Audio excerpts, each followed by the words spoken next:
Hi and welcome to MJT's Wycombe Wanderers Plus, and here we are on the Monday night football show, and here we have the Chairboys having a chat.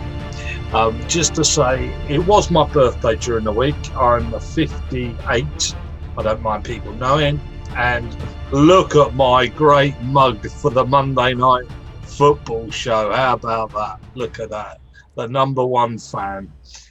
Well, I don't know whether you consider yourself to be the number one fan of Wycombe Wanderers, but isn't it hard work?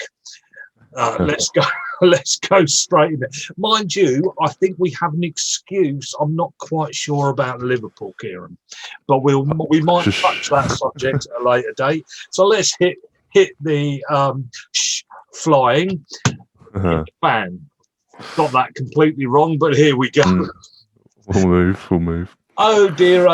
So we played Watford during the week, and we played Stoke on Saturday, and we playing QPR tomorrow night. It does look quite desperate, doesn't it? The word is desperate. There's somebody put a couple of things up there about time for Ainsworth to go, and all this stuff. Standard. Yeah. If you're watching this, it's okay for us to disagree, I might add. It's just I'm going to have a little chat about Ipswich shortly, and the manager they've just got rid of, and I remember when he was at Wycombe, and I think we're better off with Ainsworth than we were with Lambert. And the other awful one, of course, we had was Tony Adams. Struth, I remember that. And for me to remember things that bad. Back in the day. Anyway, yeah, Wycombe. Where do we go from here, Kieran? Down, obviously. Probably down. The thing is, it's like they were both 2-0 against Stoke and Watford, weren't they? And like they don't sound like the worst results, do they? They don't. Like, you lose 2-0, you were in the game until kind of late on, sort of thing. You're only 1-0 down. On Saturday. If we had if you grab 9 a goal, shots. We had 9 shots on Saturday. Yeah, but isn't that difference? It's one of those where it's like, if it's another day and one of them goes in, then you wonder what may happen. But it was also kind of like, you could see that they were better than us as well. That they just had a bit more zippiness around the box, maybe, if that's the right way to put it. But it was just, it is disappointing to lose those type of games when you think that you're in them and you think that there's a opportunity to grab a point or two somewhere, but it just isn't to be, is it? You see, I look at the front line and I look at the back line and I look at the midfield and I think, where's the problem? Okay, because we don't have a problem with goalkeepers. We've got 2 decent goalkeepers. Mm-hmm. So that isn't the problem. We're not picking the ball up and throwing it into our own net. That is what we're not doing. And you look along the back line and you think, a midfield. The problem is definitely, in my opinion, 100% that midfield. We ain't got one that's hardly, most teams fail due to the forwards. But ours have to chase it all the time. They're not breaks because they're too slow. It's not like a sort of, what teams do to Liverpool and what teams do to any other team, and that that one decent 70-yarder and they're off and running and the forward misses. It's not that. It's their chances are being picked at. So we go down in the book as 9 chances. They weren't really.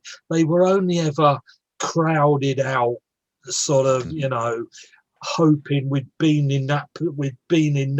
He's been standing there with a ball for half a minute, trying to get the ball away. Then none of them are breaks. None of them are great crosses. None of them are. And the midfield, I'm not using the word, but it does hit the fan.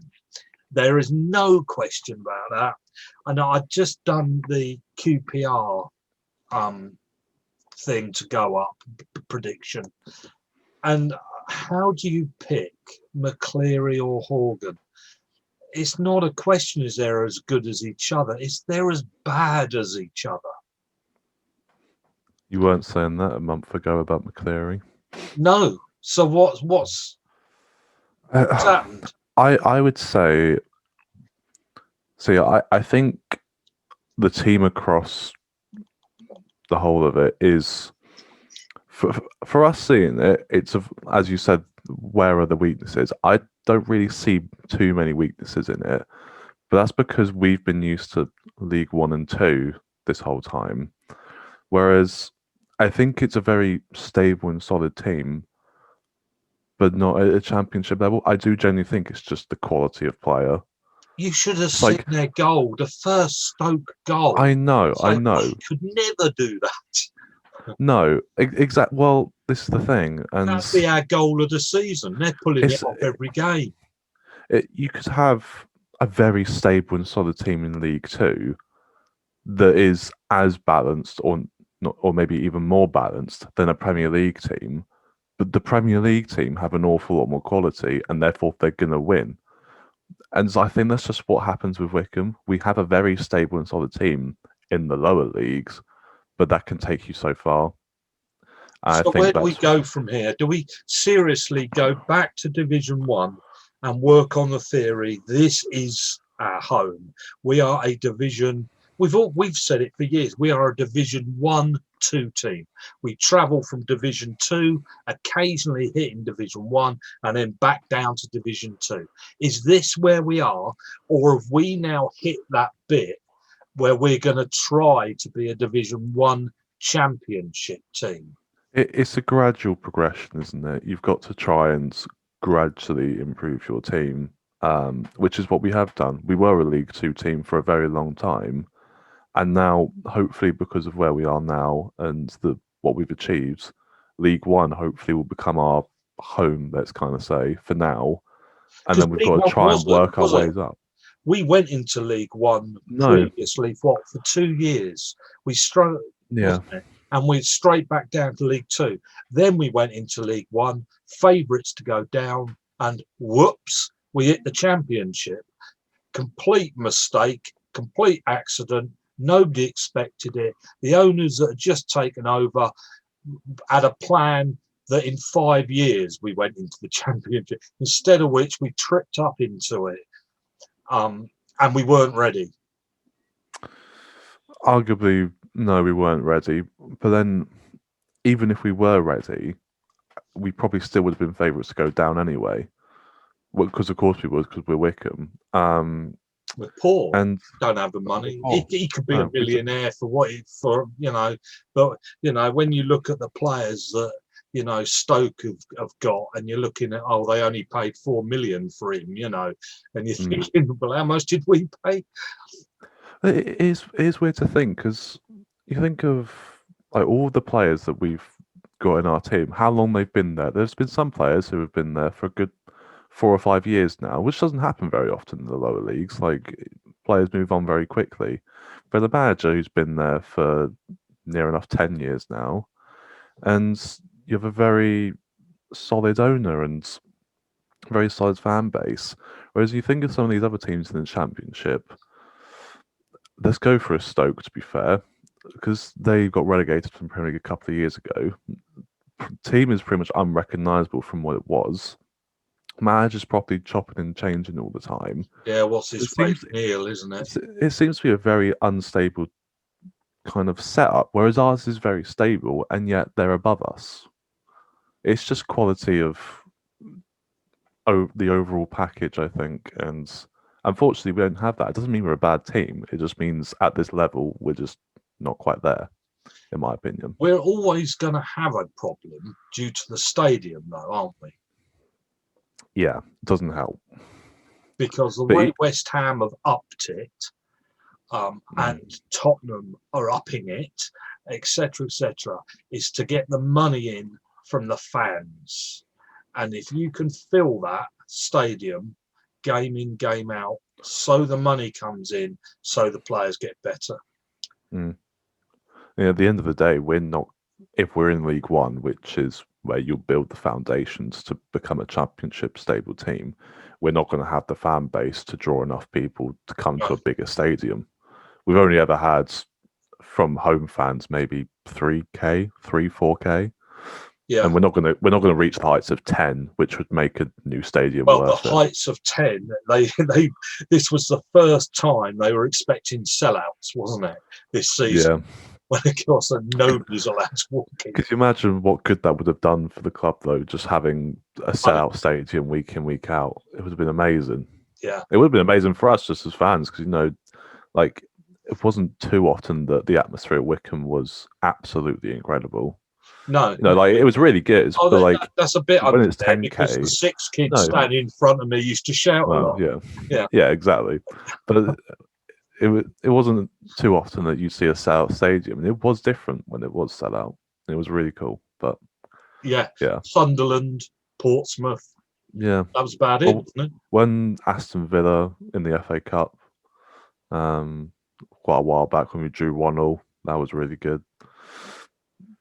But no, it's not going to happen with being a League One team. You're not going to have enough people to make a new stadium worth it.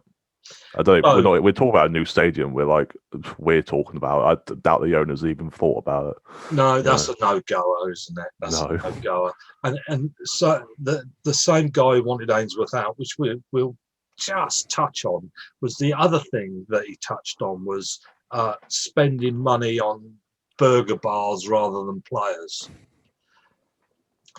Yeah, but you have to have those. It's an entertainment at the end of the day. And people, why would you not have those? You see, facilities at the club? I think I would rather a Division 1 team and have a place to go than. I mean, I will never forget the away game at Portsmouth, the first one I went to. I will never forget that. It was a concrete slab. And that summed up Portsmouth's ground. Being warned, do not go into that pub before the game because you'll get beaten up. And walking up to it was just grey, wasn't it? I see it every day or every week when I go to my weekly shop, and you're just like, there's the stadium. It's great. You might fit more people in there, but what you go. And it's a game for an hour and a half and you leave. That is what that is. It's not an afternoon, is it? You don't want to spend too much time there, no. No. I mean, a bit of concrete might fall on your head. It's so disgusting. I mean, the place is a pit. It is a tip. And they can't honestly say it's anything other than.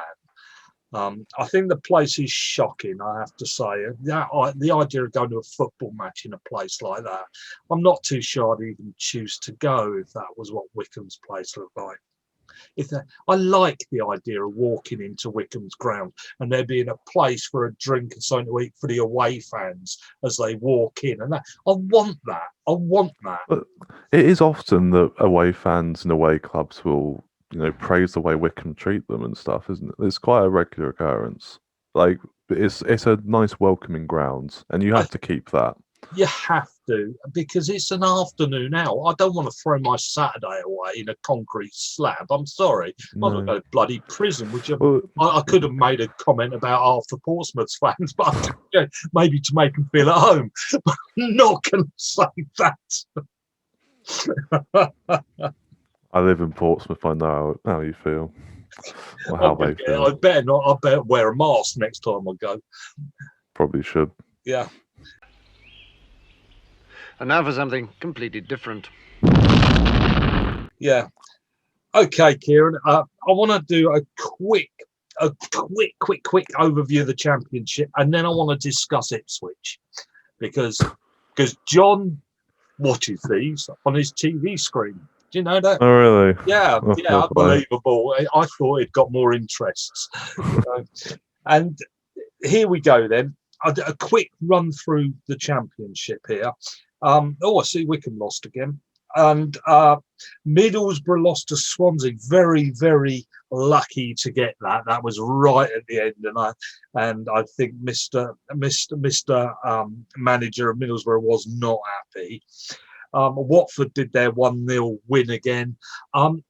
Gray was the guy that scored against Wycombe, and I did actually on the Watford site for they're one of these, if you like, for The fan Watford channel. saying what a great, Gray Yeah. was excellent.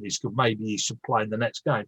I did put a thing up saying, well, maybe he shouldn't have even been on the pitch. Yeah, Watford deserved to win 2-0. In fact, they probably deserved to win 3-0. But I don't think Gray should have been allowed on that football pitch. He's broken the rules, the COVID rules, twice. And not once. He got a right old telling off once, and then he did it again. Don't give a monkeys about other people. He don't give a wallies about other people. He don't care for other people. So why should he be allowed on that football pitch? He shouldn't. No, but if we're going to go into COVID, did you see the Rangers celebrations this weekend? Yeah. Celebration. Well, what's the matter with footballers? It's difficult in that scenario because obviously I'm very happy because it's Steven Gerrard and all that, but then the fact that because all the players turned up, and I imagine probably Gerrard did as well. I didn't see him, but I imagine he probably did, and that's kind of provoking the fans to come out. And we are still in the lockdown, aren't we? So it's kind of like it's wrong. You can't provoke more people to. But it's football, so it's okay. We just tell them off, a little slap on the hand. Whereas your mum, who is a teacher, I might add, and has been going into work for the past year, has not had a jab. She's only just started getting tested every week. So she goes in taking the risk. Whereas Muppet, who runs around getting tested every week and probably had the jab already because he's a footballer earning a bloody fortune, it's okay to break the rules, even if it kills people. But if he scores goals, then it's okay for him to play football. I think that's shocking. And I think any Watford fan that supports him on that football pitch shouldn't.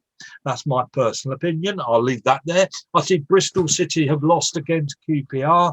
Bristol City always lose. They had that little bit where they got their new manager, won a couple of games, and they're back into it yet again. Annoying Coventry one. They beat Derby. And Norwich, of course, they've won the league. That's the end of that, really. But Sheffield Wednesday are the one team I think we can get above. We can not come bottom. If we do, or if Sheffield Wednesday keep losing every game and we pick up a point here and there, we might not come bottom. And in the end, that is what I want, not to come bottom. Okay. Other little bits and pieces to do with the Championship is Darren Moore has moved to Sheffield Wednesday and he's lost his first 2 games, which would suggest that he don't stand much of a hope, really, because if you're going to win any, they would have been the first 2 he would have won. So he's in trouble. He's moved from Doncaster, I might add. So he left them, and I think they're about 6th in the Division 1s. I think he's been a bit of a moron because I think he's going straight back down to where he came from. And in fact, I think Doncaster stand more chance of coming up than next year than Sheffield Wednesday do. In fact, Doncaster look like they could be in the playoffs. I am right saying Doncaster are in the Division 1, aren't I? I think so. I would have thought so. The problem is, of course, he's the 3rd manager this season. So they're not got very much stability. And what I want to know is was that Pulis? They're 5th, Doncaster in League One. Right. So he's been a bit of a wally, really. But they've taken ages to pick this manager. And I've got a little sneaking suspicion he wasn't first choice. And for a manager to go anywhere where you're 5th on the pick, I would have thought was a bit Well, I think it means that if you fail fairly quickly and you're the third manager this season anyway, I think you might not have a job for very long. Whereas when you're doing pretty well at Doncaster and you're going to be in the playoffs, why leave? It seems quite an odd one, doesn't it? Because surely if you've been there the whole season and you got your team into the playoffs, you'd want to see it through and see where you can go. It's kind of like a strange choice. I mean, you can only say his wage packet must have been doubled. This is the thing, yeah. It's the only thing you could probably put it down to, because surely you'd want to see your project through. You wouldn't want to go to a sinking ship, as it were, in Sheffield Wednesday, because it's pretty evident that they're going to go down. Well, they're only just better than us, and by a very small amount. Because they've been awful in the games we played them. Well, we may have lost to them. I mean, they lost their points. They lost 6 points. But even if you give them their 6 points back, they wouldn't exactly be bombing it along, would they? No. A couple of other things to pick out. Of course, Nigel Pearson went to Bristol City, who lost through Queen's Park Rangers. So I think they've had their fun with Nigel Pearson. I think if you look through his record, he's been sacked a number of times to suggest he's not the best. And another one to look at is Jamal Lowe, who is the scoring machine for Swansea. He's not. Jamal Lowe has dried up his scoring skills. And so Swansea are in a little bit of trouble regarding where the balls go in the net. And I think I did say they look like they're going up. Well, I've changed my mind. I can change my mind every week, can't I? And I think they've always played without a obvious number 9 up front. But then, to be blunt about it, I mean, City don't have an obvious number 9. At least the one that's on the pitch is like a crap. Gave away a penalty yesterday. Sorry? He scored the penalty, yeah. Yeah, he gave away the penalty.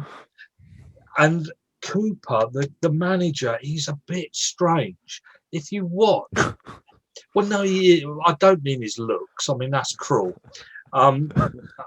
Lee can't help it. He was born like it. Michael. Sorry, so was I. I've got to stick it out here, look. Now, Cooper doesn't bring on the subs. He's always about 15 minutes late before he brings on any subs. So they've got all of about 2 minutes to change the game. And if you go down all his scores and when he brings people on, very weird. His choice, it's this normal, I mean, I don't know why in managers' heads there's this ding dong at 60 and on come the subs. I mean, it's hardly choices. These managers don't make choices. I mean, you could do it. You just have a clock, don't you? And it gets to 60, the bell rings, you make your subs. Always chosen to make a substitute. Well, you got to do it at some point. Yeah, it's always 60, isn't it? But he doesn't. He leaves it to about 80 and then brings on the players to change the game. But by then, we've got players laying around the field, bringing on the because he's got a broken leg or, the ball gets kicked out the stadium time. So he brings on the players who don't get even a chance to change the game. Very strange. If that's the one thing Cooper's got a real problem with, it's bringing on subs. Worth watching that. When you watch Swansea play, it's really irritating for the Swansea fans. We did used to say about Ainsworth, though, didn't we? He never used to make subs until very, very late on. And then, I think he does it a bit more now. But 5 was it? Was it one before the game before that and swap 5 at the same time? Yeah, I thought that was weird. Yeah. I saw it on Twitter. I was like, no way has he just brought. Well, the only way he'd be able to make any more subs if they all go down holding their head. How many concussions is he allowed to bring on? Is it 2? Is it? So he could have made 2 more subs as long as they go down holding their head. Yeah. Could you imagine you get 3 concussions and then the third guy you're just like, he's got to stay on. Yeah, he's got to stay on. Yeah. Yeah, we care about the players, but only so much. Okay. Right. Ding dong. That is Wycombe and the Championship. Ding dong. So, Okay. And now for something completely different. Next, Ipswich. Now, this is where, sorry, John, but this is where we lose everybody watching it. So we better make this quick because nobody really is interested in Ipswich. Or are they? Kieran. I've never been myself, to be fair. Right. But I'm sure you'll make it very Well, interesting what you're about to say. Happy birthday, Ipswich. It was 40 years ago that you won the UEFA Cup back in 1981. Did you know that, Kieran? I did not know that. Have Well they done, gone Ipswich. downhill or what? Slightly. Right, well, now, get into that. Back in 2007, there was this big jumping up and down in Ipswich Town and everybody running around, sort of waving flags, because there was an Ipswich takeover. Life was going to return to Ipswich Town Football Club. Marcus Evans is going to take over and he is a millionaire. So he picked up the debt of 32 million. And they played Norwich. Now, Ipswich and Norwich, of course, they're rival fans, and Ipswich fans stood in their stadium and waved £20 notes at the at the Norwich fans, saying, "We are rich, we are rich." And there is a little view you can. I think you might be able to find something on YouTube, I'm sure, seeing the Ipswich fans waving their £20 notes. Amazing to think there were enough £20 notes to go around in that part of the country. But 13 years on, and here they are stuck in Division 1, and they can't get out. They're probably going to stay there again this year, I might add, because I think they're about 7th or 8th. They're 8th, I think, yeah. They're not doing well. Do you remember we played them, of course, when they first come down? They sat at the top and then spiraled their way down, didn't they? Mm. He has, Marcus Evans, he's not liked, I might add, as the owner. Now, why? I'm not 100% sure, because he has piled in £96 million in the last 10 years to keep paying off all the debts. Do you know that? He's all well and fine being owned by a millionaire, but why would he want to own it?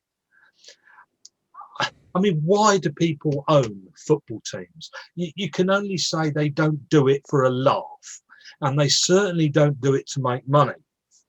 So he's paid out 96 million, and yet for that they have only scored in half of their last 18 games. They're like Wycombe, they can't score a goal. They're not doing very well. And of course, the other one that all the fans have thrown mud at is Paul Lambert, was the manager. Do we remember Paul Lambert? No, I do. No. You were probably, I was 4. I could have, if Ipswich, if had Marcus Evans had a chat with me beforehand, I would have said, keep well away from Lambert. I would have told him that. I could have told him that. Trouble is that if you look at their managers, because this is the problem, I don't think it's the guy Marcus Evans. I just think bad choice of managers. If you listen to these, you would recognise it. Would you believe Keane was their manager? Our friend, Mr. Irishman, who was very, very well known for walking into that dressing room and doing a karate kick against the sign telling them where to play, and all the bits moving around on the whiteboard. He walked in there one half time and did a karate kick, and all the players were scared of him. Something rotten. Yeah, Mr. Keane was not the most popular, depending on what mood he was in. I'm scared of him and I only watch him on Sky Sports. But they say that he was great if he was great. If he wasn't happy, they were terrified. Then you had a guy called Jewell. He was pretty awful. McCarthy, we all remember McCarthy. Yeah. Of course, he's still around. A guy called Hurst and Lambert. Now, if you look at their records, it's 34% wins, 34% wins, 37, 6.7 for Hurst, but he only did have them for 15 games. And then Lambert took over, and his average is 32% wins. And that, out of 113 games, is 37 wins. And remember, they came down and wanted to go straight back up, and the best they could manage was losing the majority. Well, they only just sacked Lambert. Yeah, they've just got rid of him. How the flip are they 8th then? Well, there's your question. But they've just picked up a guy called Paul Cook, the Wigan guy. Yeah.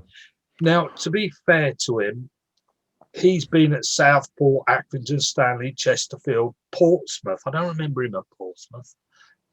And Wigan. But his records, while all their managers are 36 and 35, his are up in the 40s. So it would suggest he's a bit better. And I think that has been their problems, managers, not the owner, but he's just sold it.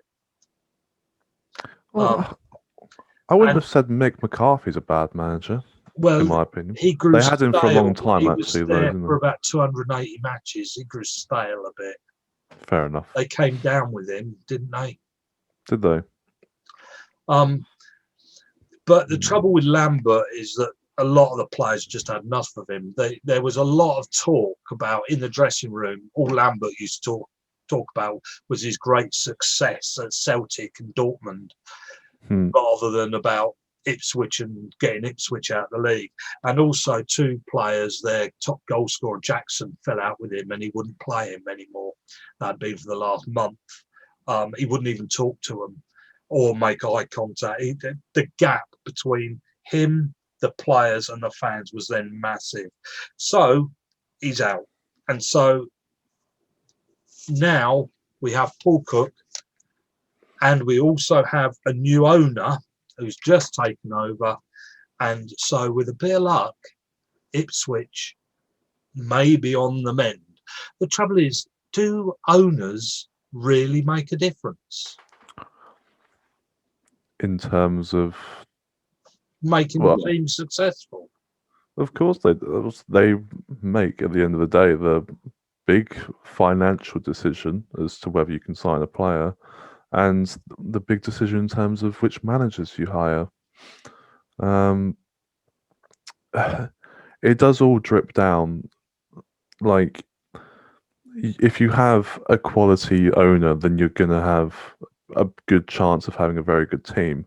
But we do, in saying that, often see that owners are trash and teams can still be very good. Like, how legitimate this is, I'm not overly sure. But supposedly Man United's owners are awful in terms of how much money they put into a team, how they spend their money.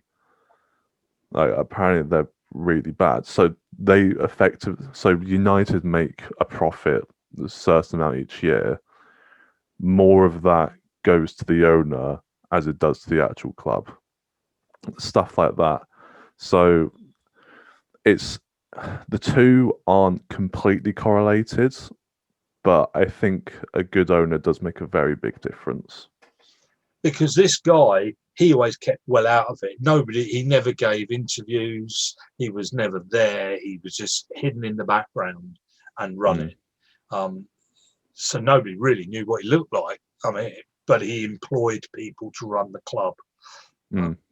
But he should have got rid of Lambert way, way earlier. He took a long time to get rid of a bad manager, actually. And I don't know why. I must admit, I don't know why.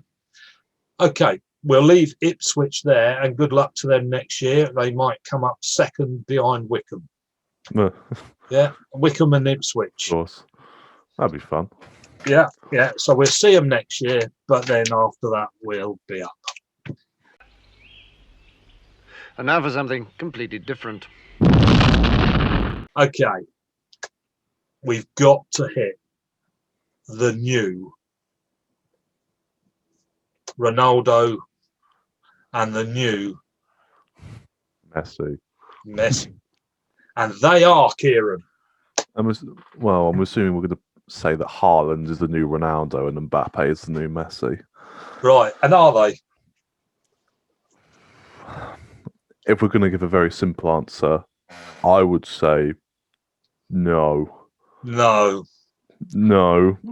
But they are essentially their replacements in kind of what they represent in football, if that makes sense. Because everybody keeps on about these two. Now, the question is their choices. Do they go, their next choice is, do they leave the clubs they're at and do they go to the same country so that they get seen, heard, and there's this competition like there was for Ronaldo and Messi? So this is the thing. If they want to become anything like Messi and Ronaldo were, they have to be in the same league. Yeah. And they have to form that kind of rivalry that Messi and Ronaldo have. Messi and Ronaldo have kind of a weird rivalry because there's a lot of respect between them. They also do push each other a lot. There was something that Haaland said the other day before a Champions League game. He saw that Mbappe scored a hat-trick and said that gave him motivation to then go and score, I think, 2 or 3 for Dortmund in their game the next day, which is a very good thing. I have the stats for... So Haaland just scored his 100th career goal this weekend. In terms of how many games that took them to do it, Haaland did it in 146, Mbappe 180, Messi 210, and Ronaldo 301. Right, so they're actually... In terms of goal scoring at the moment, and, you know, you can't say that Messi and Ronaldo weren't in as good a teams as they were. It seems as though they're better in terms of goal scoring. But I think that is kind of where it is. They're better goal scorers, and they will go down as legends, there's no denying that. But Messi and Ronaldo had everything else kind of thing, in my opinion. Because they're both, in both teams they're at, they're both coming to an end, aren't they? They can get out of their two teams at the same time. Yeah. That's why there's all this talk. I mean, there's that guy on YouTube, the Man United bloke, that forever put in who United are getting next, and he's always putting these names down. But are these two players going to come over here? I think that if they're going to be in the same league, which I would have thought they two would want to be as well, because they're not like, you know, separated from the situation. They know who they are. I would say that it has to be here because Barcelona and Real Madrid, in terms of finances, they're stuffed. Well, Barcelona they're £1.2 billion in debt. They can't buy anything, and Real Madrid are not far behind. And the problem with the French league is their big broadcasting rights has just fallen apart. So their £3.2 billion that was just about to be handed out isn't. They've just lost all their money in TV rights. So PSG, France will no longer be a thing. You can't really have it in the Italian league because the only team that people really want to go to are Juventus. And they can't be in the same team. That's just cheating. And so it has to be in the Premier League. And the problem is that the two teams who will get them will be United and City. And you don't want that to happen. Well, I think I've got a sneaking suspicion that Mbappe will stay at PSG for at least a year. Okay, so he can win things there right now. Yeah. I think Dortmund, that's where he's at. No, he won't. Haaland won't there. They're not good enough. No. And so he needs to move. The other problem that Mbappe has is who knows who he is. Because of where he is, he's unheard of. And I think that makes a big difference. Over here, we're watched across the world. If he wants to grow as a statue, as somebody big, he needs to be in the Premier League. That's the truth, because PSG have nobody to play, do they? No. It would be very interesting to see how it all work out, though, because no Premier League team. What's the most the Premier League team has spent on a player? I think it's 80. I think we've spent 80. It was 80 million on Pogba, I think. We've never gone over the 100 million mark. To get these two players, it'll have to be closer to 200 than it is 100. Well, City have a wage thing, don't they? Yeah. I mean, of course, they have to break it. Yeah. I mean, you got Aguero potentially leaving, all that sort of thing. I think the only way that any team is getting either of them anytime soon is Haaland has a clause in his contract, doesn't he? Not for this summer, but next summer. He has a 60 million buyout clause. Yeah. But do you risk waiting to get that before another team comes in and gets him for 80 or 90? It's a very difficult one because no one can afford them. That's it. That's it. At the end of the day, it's a bad time for them, isn't it? It's not great. No. See, when I say about nobody knows them, it says I've got written down here that that Cristiano Ronaldo, Mbappe has 56.2 million followers on Twitter, but that is only 10% of Cristiano Ronaldo's. Because Cristiano, but people just aren't interested in the French football league. No, to become the thing that we're expecting him to become, is he has to go to. Well, it's either the two big Spanish clubs, but they can't do anything at the moment, or it's a Premier League team. Have you ever heard him speak, Mbappe? Because he can speak English. Have you ever heard him? I think I have once, and it's quite surprising. He can speak very good English at that, I think. You see, I think they have to come over here, but they're going to have to be cheaper. Yeah. Speaking of how they speak, have you heard Haaland speak? No. His interviews are the cringiest things you will ever watch. This could be a problem for him as well, because obviously Ronaldo and Messi have these personalities. Haaland has no personality whatsoever. It's absolutely incredible watching an interview. If an interviewer asks him how do you feel after game today? He'd be like, good, I scored a goal, and we'll literally leave it at that. It will you can exaggerate how little he speaks, but he literally says that and nothing else. It's quite incredible. But that might actually be something that he can work on when he sells his Sure antiperspirant with "This is good." Good. End of. So, you Literally. can just imagine all the kids walking around going, "This is good." I mean, he could sell that as a sort of, a thing. This is Haaland. Yeah. Yeah. The good thing about the Premier League is that there's multiple teams that these two players could go to, and it would, propel them. Yeah. They could go to United, City, Liverpool, Chelsea, Arsenal if they get their act together. Like they used to be able to get these two players. Chelsea could easily. Chelsea, couldn't they? I wouldn't say it's a bad place to go either. Really. You see, Ronaldo is 36, Messi 34. Trouble is, over what they've done is Messi has won the Ballon d'Or 6 times. Ronaldo 5 times. There's been 11 runner-up spots for them, but the shame of it was one of them actually got 3rd place once. Oh, the shame. 3rd, dear, oh dear. There's been 9 Champions League wins amongst them.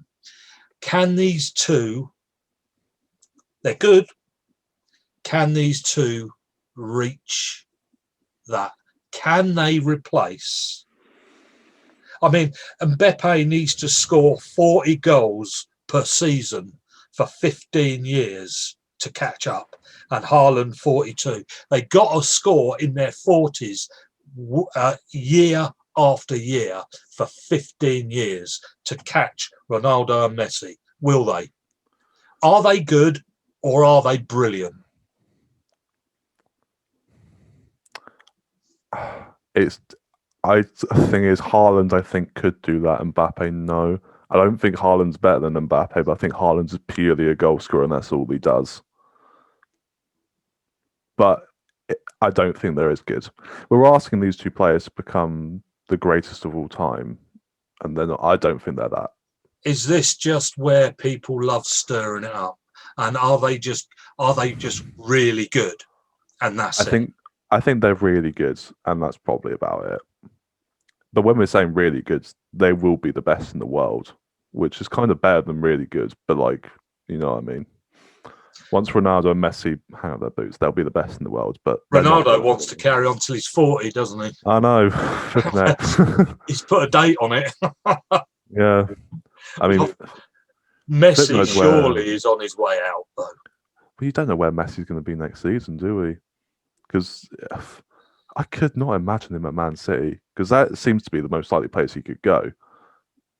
But I just could not imagine that. I reckon he'll stay at Barca at the end of the day. I don't think he'll go. Okay. Then. And now for something completely different. Change of subject. And here we go. It's still sticking with Haaland on my ad. But I think this is going to be really quick because I want to get on to the next one, which is really funny. Did you know Haaland may be missing from the 2022 World Cup finals if Norway even make it? Why is that? Because for moral reasons, for the corruption and modern slavery in, is it Qatar? Qatar, of course it is. Sorry, hosting it. There has been. The Guardian reported that there has been 6,500 migrant workers that have died building the stadiums ready for the World Cup, for building the roads, etc. It's been going on for 10 years and building the place, and there's been 6,500 people die to build that ready for the World Cup. That's insane. And Norway are discussing not turning up, and the players are all for not turning up along with the supporters. People in Norway don't want to attend. And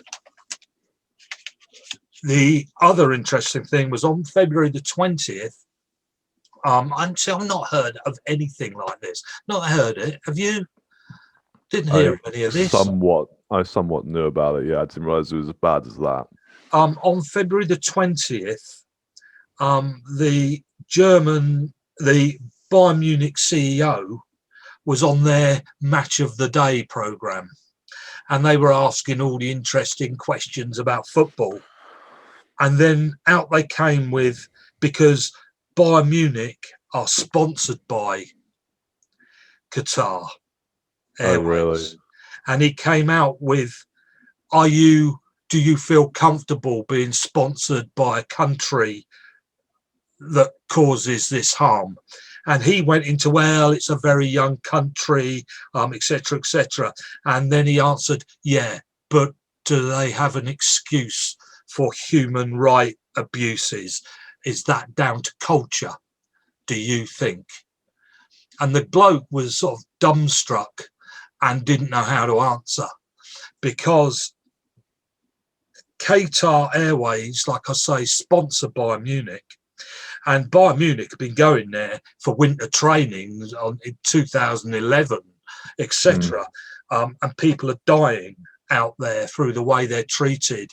They're treated as slaves. It's slavery, actually. And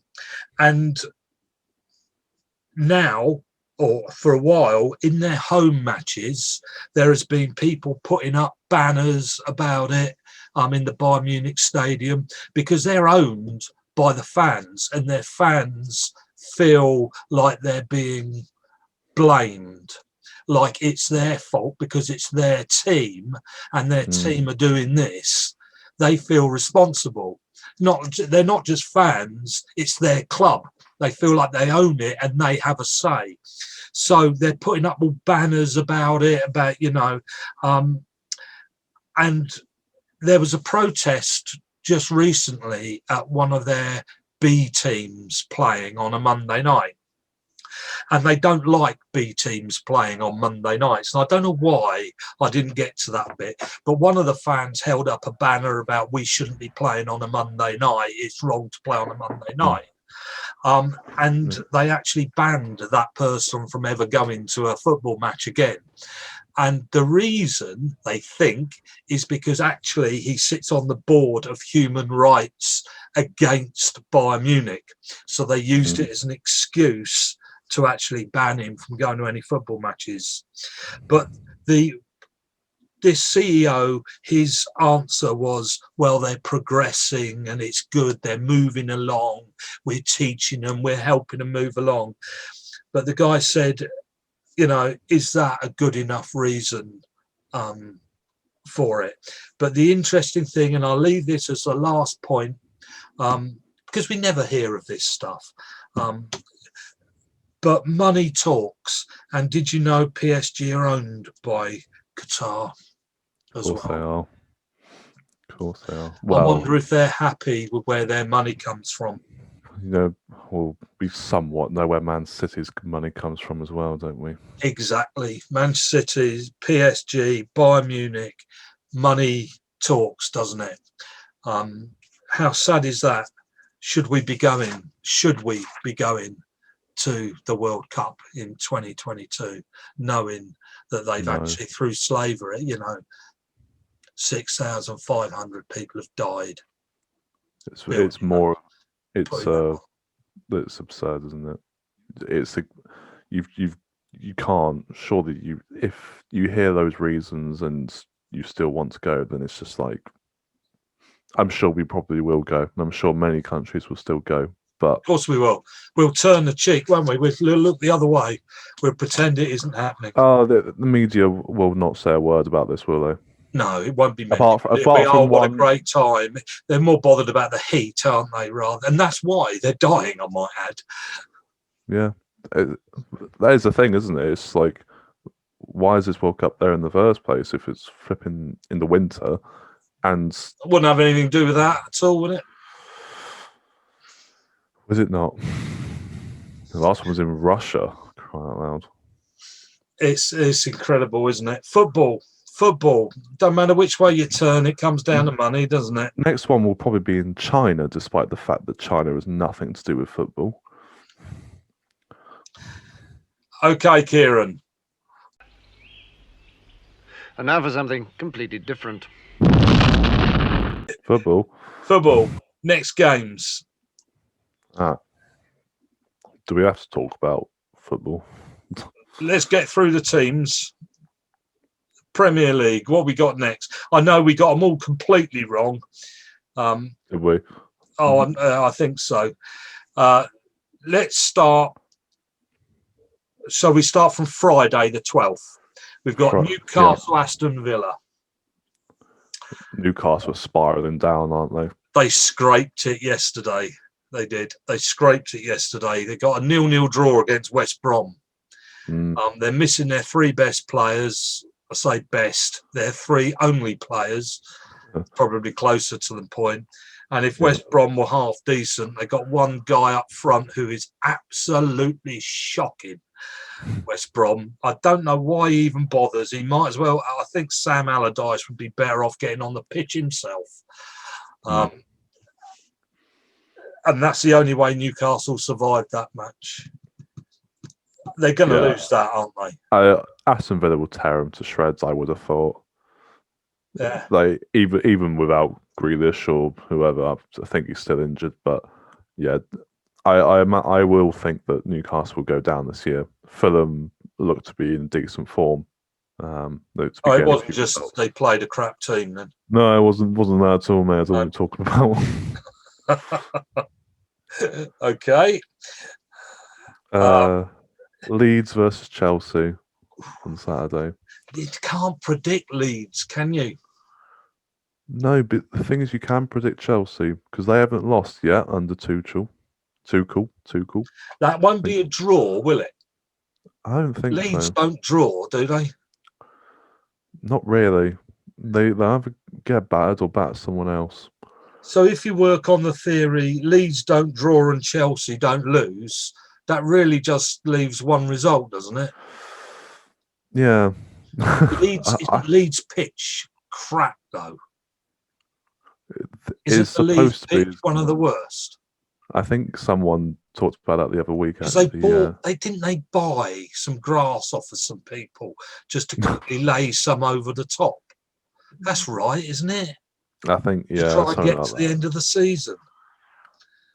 So I think I'm probably gonna back Chelsea, to be honest, because they have been in very good form under Tuchel. It's a sort of game that they'll win and Leeds will kind of just stroll through without doing too much, I think. Next one then. Palace versus West Brom. What did Palace do this weekend? Did they win? They lost 4-1 to Tottenham. They did not win.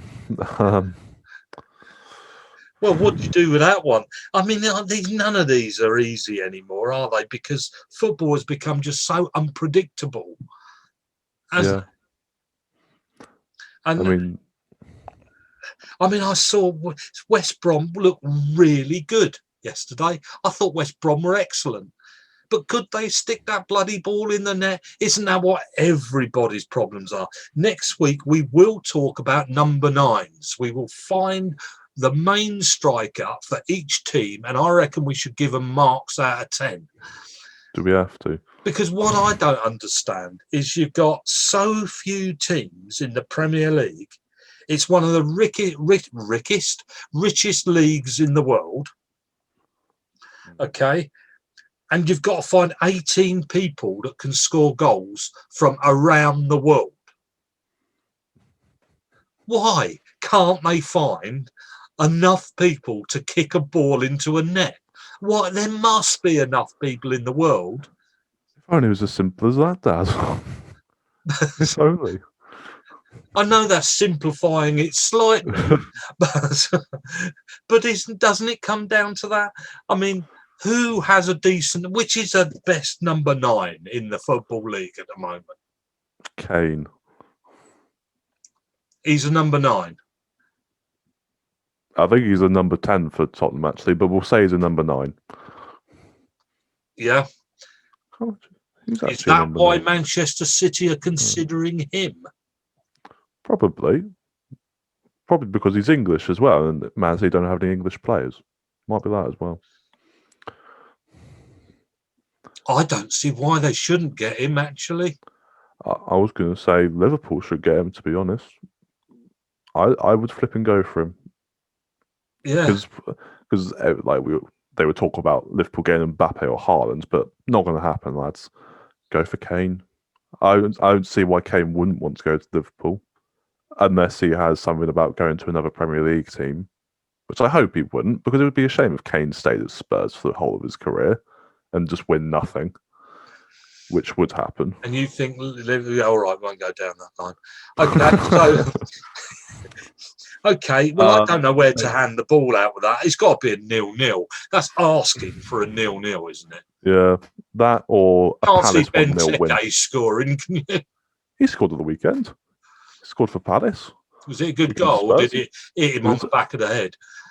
Can't lie. I know you don't like Benteke, but it was a very good goal. Oh, right. It's actually really good. It's not that I don't like him. He just looks No, he just hasn't done a lot in the last 5 seasons, has he? Which kind of makes you wonder why he's still here. Call them seasons. They are years, Kieran. It makes it sound longer, doesn't it? Yeah. Okay, next one. Everton, Burnley. Everton, surely. Sure. Well, they got to turn up, haven't they? You see, that was going to be one of my questions: is who Calvert-Lewin, whatever his name is, do England take him You take him with Do you Kane? play him? Do you play both? Yeah. Do you play both on a football pitch? There's a question.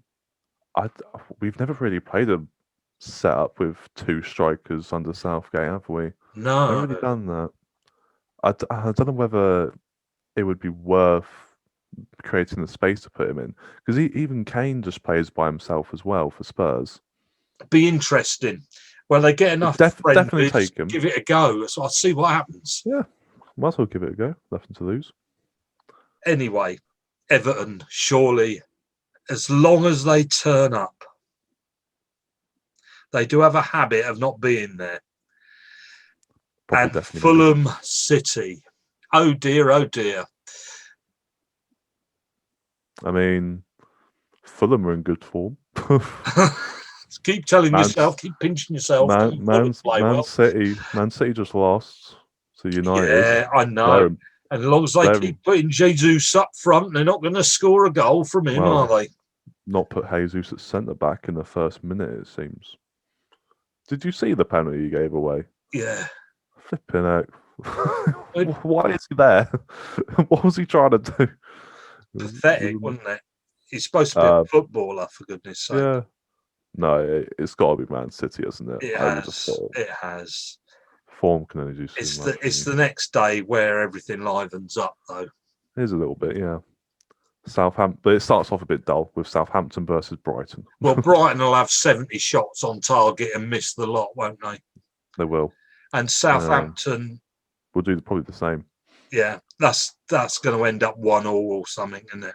You can tell it's rubbish because it's on the BBC, not on Sky or BT. Oh, that's the one that nobody wanted, and they just handed to the BBC and yet say you have that one. In fact, they probably pay the BBC to show that one, not the other way around. It's at 12 o'clock as well, so it's just like everyone's having their Sunday roast, just chilling out in front of the TV. And you've got a choice of songs of praise, or Southampton against Brighton. So they put the songs of praise numbers up. Okay, and the next one, Kieran? Leicester, Sheffield United. That's a draw. Do you reckon? Yeah, I think Leicester Vardy's lost it at the moment. They only he's worn out. Brighton, he's got no help at the moment. They're all injured. And Sheffield United's defence can hold on for a 0-0. I can back that. Yeah. Arsenal, Spurs. Come on, Arsenal. Win a game, Arsenal. Yeah, I'd like to see Arsenal win that one. How they didn't get a penalty against Burnley at the weekend, I will never know. No. You look at it and you're like, how have you not given the penalty? Like, what reason do you have to not give one? They've changed all the rules again with handball, don't you? Yeah. Just to confuse people. Yeah, it was Fulham versus Spurs last week, wasn't it? Where Fulham Fulham they had a handball given against them when they scored a equaliser in the last minute. And then everyone was really angry about it. And so they changed the rules the next day. Yeah, and it's like, I did. I'm not going to go through it because you'd be really bored. But I've actually got the handball rules here, look, because I wanted to see when it is. And if you want to be completely bored, look that up, because I read it to see what the rules are, and I'm sure some of them contradict each other, and I can't work it out. I cannot work out what handball is from reading the rules. The poor referees. I mean, it is shocking. I'm surprised they don't have to walk around with the rules in their pockets and go through them. Now, the hand arm has made the body unnaturally bigger. The hand arm is beyond their shoulder level unless the player deliberately plays the ball, which then touches their hand arm. The above offences apply even if the ball touches the player. I mean, goodness sake. It's just a load of waffle. God, dear, oh dear. And then you have Manchester United, West Ham. I would love to see West Ham win. I'd love to see West Ham win. I want them in the top four, and I want Leicester out and Liverpool in that place, Kieran. That's but I want West Ham in the top four. What, is that just to keep your son from crying? Yeah, just to keep you from crying. Whether they will win or not, I don't know. All right. Annoyingly, I think United will probably win, but I think there is a chance that West Ham might grab something there. Okay. And then finally, there's a Monday one, isn't there? There is. It's Wolves versus Liverpool. I was hoping we were going to ditch that one. Really? Well, on the bright side, it's not. We're away. Anfield, yes, we're away, which is a bonus. There is a chance we might win now. Like we said, we can get back to the number 9s now. Crap, they are, can't we? Do you know? What's good about the European Cup this year is that because none of the games can actually take place in England, we've got no home games technically. So we're supposed to be playing Leipzig at home on Wednesday, but it's actually being played in Hungary. So that gives you a chance, mate. European Cup, and then we'll qualify for the Champions League, and then it'll be a successful season. Yeah. Done, sorted. Yeah, everyone will forget about us losing 6 in a row at home. It's fine. Yeah, that'll be forgotten, I'm sure. It'll never be mentioned again. No, but we will lose to Wolves. So you will lose to Wolves. Okay, then you'll lose to Wolves. And now for something completely different. Okay, that's the next one done. And the last topic, because we've got to finish on something entertaining and quick. Now, Stuart Atwell didn't give United a penalty against Chelsea for handball. And it was clearly a penalty for handball. Solskjaer believes it was Klopp and Mourinho's fault. And also what was put on the Chelsea website. He thought it was Klopp and Mourinho's fault for going on and on about how many penalties are given to Man United, although it seemed to help them yesterday. But Chelsea put on their website how many times Maguire had fouled people in their box and he had never been yellow carded nor a penalty given against. And so they were basically saying you can have fights off the pitch, and Solskjaer was actually suggesting you shouldn't do it. Well, of course, United would never do such a thing, have a fight off the football pitch. I mean, they wouldn't, would they? I mean, when they put in their programme in 2004, they printed, because when Liverpool played at United's ground in 2004, because Benitez, of course, being Spanish, and there were 1 or 2 Spanish players, United printed fan chants in Spanish so their fans could sing songs against Benitez and Liverpool in their own language so they would understand them. But United, I mean, would they have any of these fights off the football pitch? Would they do such a thing? Okay. Now, how low can you actually get?